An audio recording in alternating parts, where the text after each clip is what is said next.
আমি প্রথম গিয়ে বাথরুমে ঢুকে এই জিনিসটা পেয়েছি, যেটা সাইজে অনেকটাই বড়। अभी तो पार्टी शुरू हुई है।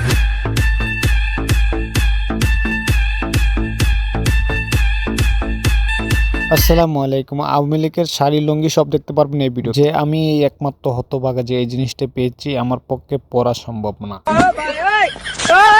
আমি প্রথম গিয়ে বাথরুমে ঢুকে এই জিনিসটা পেয়েছি, যেটা সাইজে অনেকটাই বড়। আমি বাথরুম করতে গিয়ে প্যান্ট খুলতে খুলতে বাথরুমটাই খুলে গেল। আমি একদিন স্বপ্নে দেখছি মদ খাচ্ছি, তাই স্বপ্ন পূরণ করার জন্য এটা নিয়ে আসলাম। সকালে উঠেই আমার টিভি না দেখলে বাথরুম হয় না, তাই বাথরুম ক্লিয়ার করার জন্য এটা নিয়ে আসলাম। আমি এসি ছাড়া মেসির খেলা দেখতে পারি না, তাই এটা নিয়ে আসলাম।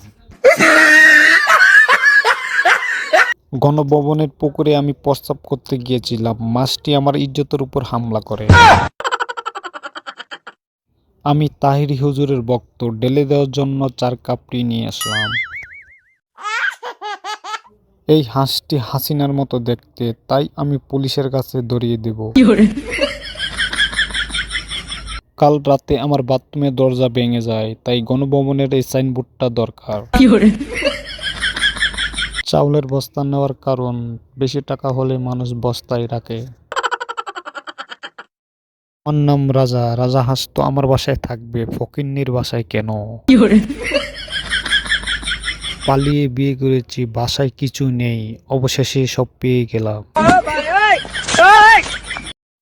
চেয়ারম্যান তো আমি, তোর বাসায় চেয়ার কেন, ফকিন্নি? মূর্খ, লেখাপড়া কিচ্ছু জানে না, পেঁয়াজ ছাড়া তরকারি খায়, এই বই তো ভাই আমার। হাড়ি পাতিল কলস, শেখ হাসিনা তুই অলস। হাসু আপার হাঁস, মুজি দিব তরে বাস। পালিয়ে যাওয়ার আগে টিকিট কেনার টাকা ছিল না, তাই গণভবনের সিরিয়াল।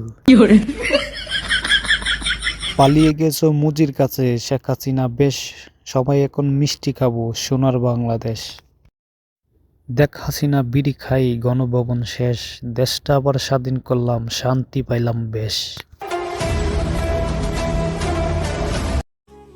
যমুনা টিভি ঘুষখোর নয়, স্বৈরাচার নয়, বিবেকহীন নয়, আমার কাছে যমুনা টিভি বন্ধু মনে হয়। বাংলার মানুষ বলতে চায়, যমুনা টিভি যেন সবার উপরে রয়। লাল সালাম ও কৃতজ্ঞতা জানাই যমুনা টিভির ছাত্রছাত্রীদের পাশে থাকার জন্য। দেশটা আবার স্বাধীন করার পর যমুনা টিভির অবদান আছে, তাই সারা বাংলার মানুষ থাকবে তোমরা যমুনার পাশে।